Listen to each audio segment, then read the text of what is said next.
October 15th, what is an easy way to add some color to your spoons? Spoons are just basically chrome, chrome, shiny spoons. And we have them now in little jigging spoons all the way up to great old big long spoons. What's an easy way to add some color to that? Something besides just chrome.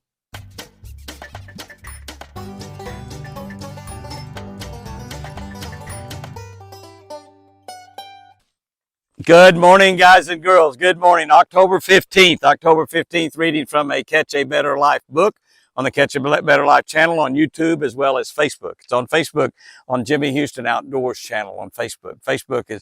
We only have one Facebook channel up there, Jimmy Houston Outdoors, all capital letters, of over 600,000 people on that. We have over 150,000 people on our three YouTube channels. One of them is called Catch a Better Life with Jimmy Houston. Make sure you subscribe to that. Make sure.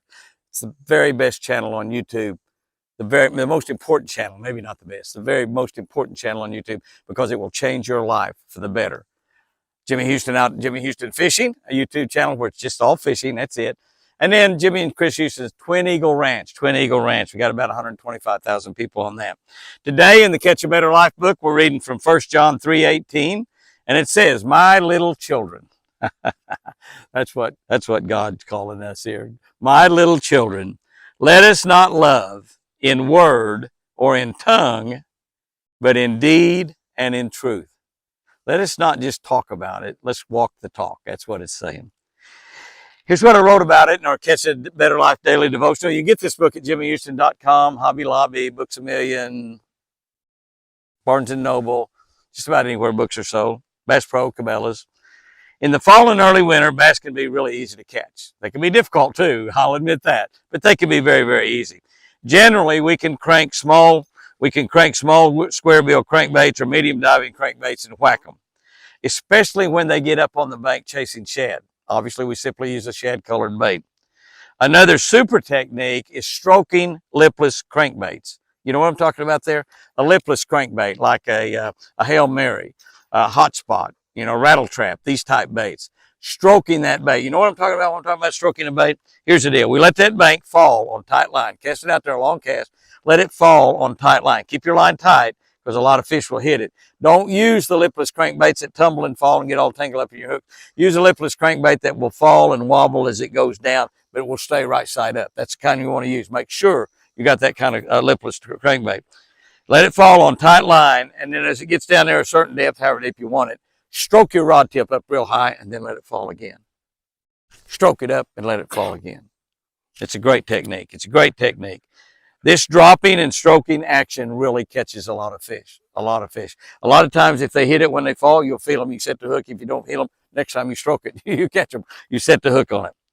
But trust me, it's a lot of work. A jig works well too. The jig, you're going to throw it out there and let it go all the way to the bottom and stroke it up and then let it fall all the way down to the bottom. Two great baits to use stroking on, lipless crankbait and a jig. They did it with a jig for a long time in Tennessee before anybody ever figured out to do it on lipless crankbait. I think I might have been the one that figured that out. Not sure. Nobody told me about it though. I did figure it out on my own. Somebody else is probably doing it also. But it is a lot of work. It takes some work also to show God's love. It takes a little work to show the world God's love. Not talk about God's love. Show the world about God's word. It's very easy to talk a good game, but it's another to put that love in action by doing a good deed for somebody else. That's how you show God's love. By doing a good deed for somebody else. That's showing God's love. Whatever you do, do a good deed for somebody and you're showing God's love.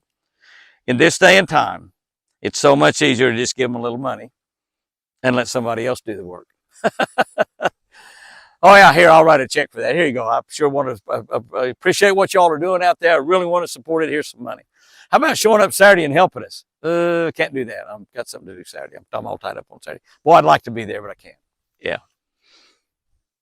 Yeah, I've used that excuse. Yeah, I have. Yeah, if that's what you're thinking, yes, I've done that. Remember, God knows your heart. God knows your heart. When you make that excuse, God knows your heart. Here's our challenge. Do something good for somebody today. Do something good for somebody today. Can I tell you God's going to know? And can I tell you God's going to reward you for it? Some way, shape, fashion, or form. I don't know how. God is a rewarder of good deeds that his children do here on this earth. Yeah, my little children.